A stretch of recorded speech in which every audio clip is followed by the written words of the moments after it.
बोलिए शिव शंकर भगवान की जय। प्रिय भक्तों, श्री शिव महापुराण के रुद्र संहिता पंचम युद्ध खंड की अगली कथा है। तारक पुत्रों के प्रभाव से संतप्त हुए देवों की ब्रह्मा के पास करुण पुकार। ब्रह्मा का उन्हें शिव के पास भेजना, शिव की आज्ञा से देवों का विष्णु की शरण में जाना और विष्णु का उन दैत्यों को मोहित करके उन्हें आचार भ्रष्ट करना।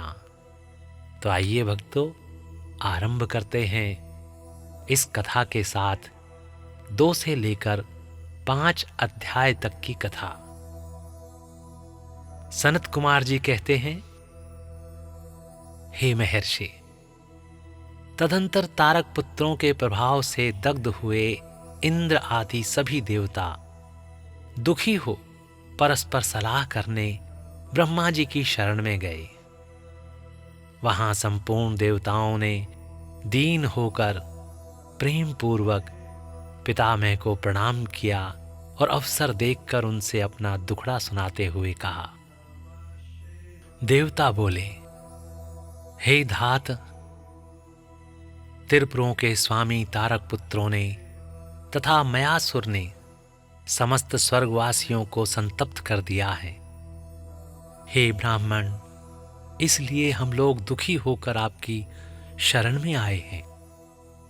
आप उनके वध का कोई उपाय कीजिए जिससे हम लोग सुख से रह सकें। ब्रह्मा जी ने कहा, हे देवगणों, तुम्हें उन दानवों से विशेष भय नहीं करना चाहिए। मैं उनके वध का उपाय बतलाता हूं। भगवान शिव तुम्हारा कल्याण करेंगे।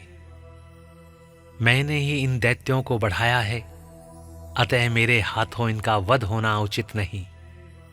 साथ ही त्रिपुर में इनका पुण्य भी वृद्धिंगत होता रहेगा।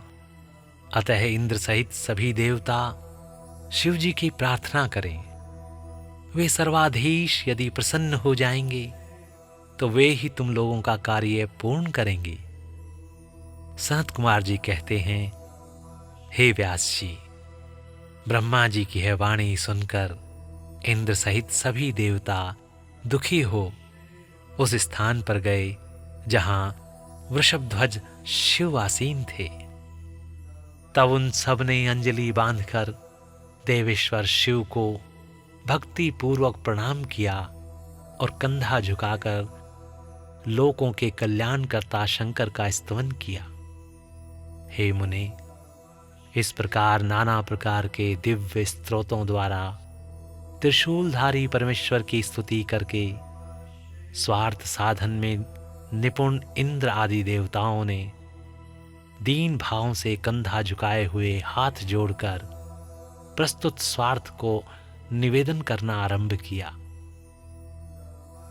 देवताओं ने कहा, हे महादेव, तारक के पुत्र तीनों भाइयों ने मिलकर इंद्र सहित समस्त देवताओं को परास्त कर दिया है।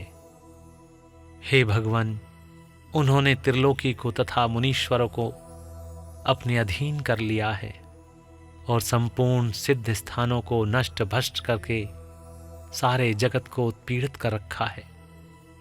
वे दारुण दैत्य समस्त यज्ञ भागों को स्वयं ग्रहण करते हैं। उन्होंने ऋषि धर्म का निवारण करके अधर्म का विस्तार कर रखा है। हे शंकर, निश्चय ही वे तारक पुत्र समस्त प्राणियों के लिए आबद्ध हैं।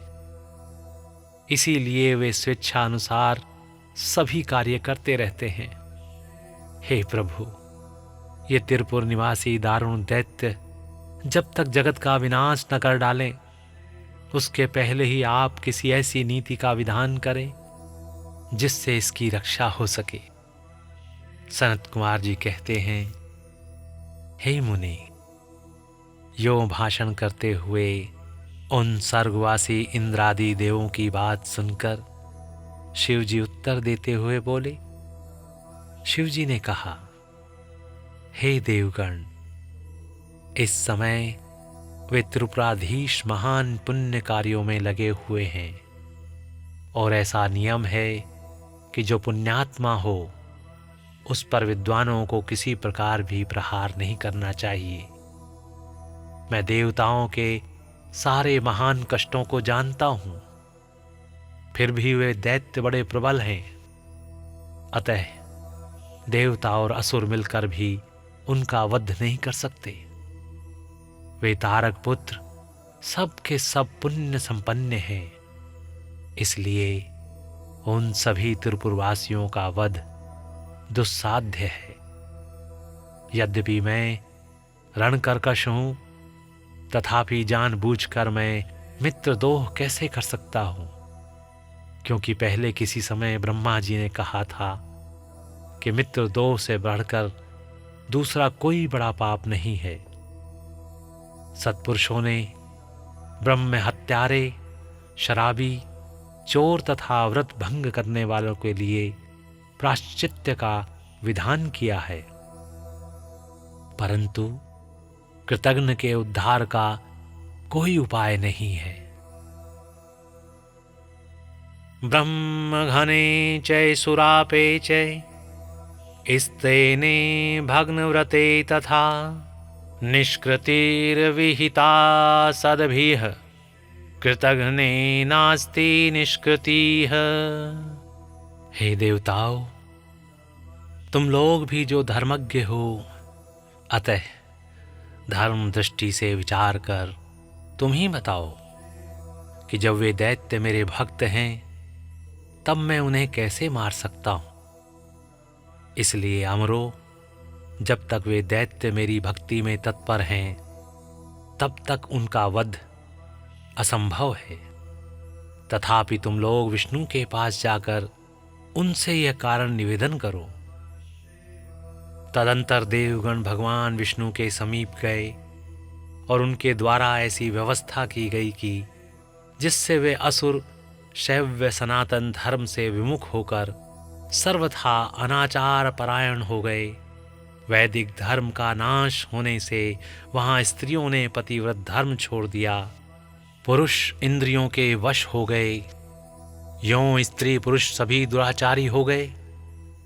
देवाराधन, श्राद्ध, यज्ञ, व्रत, तीर्थ, शिव, विष्णु, सूर्य, गणेश आदि का पूजन, स्नान, दान आदि सभी शुभ आचरण नष्ट हो गए। तब माया तथा अलक्ष्मी उन पुरों में जा पहुंची। तब से प्राप्त लक्ष्मी वहां से चली गई। इस प्रकार वहां अधर्म का विस्तार हो गया। हे मुने, तब स्वेच्छा से भाइयों सहित उन दैत्यराज की तथा मैं की भी शक्ति कुंठित हो गई। बोलिए शिव शंकर भगवान की जय। तो प्रिय भक्तों, इस प्रकार श्री शिव महापुराण के रुद्र संहिता पंचम युद्ध खंड की ये कथा और 2 से लेकर 5 अध्याय तक की कथा समाप्त होती है। बोलिए शिव शंकर भगवान की जय।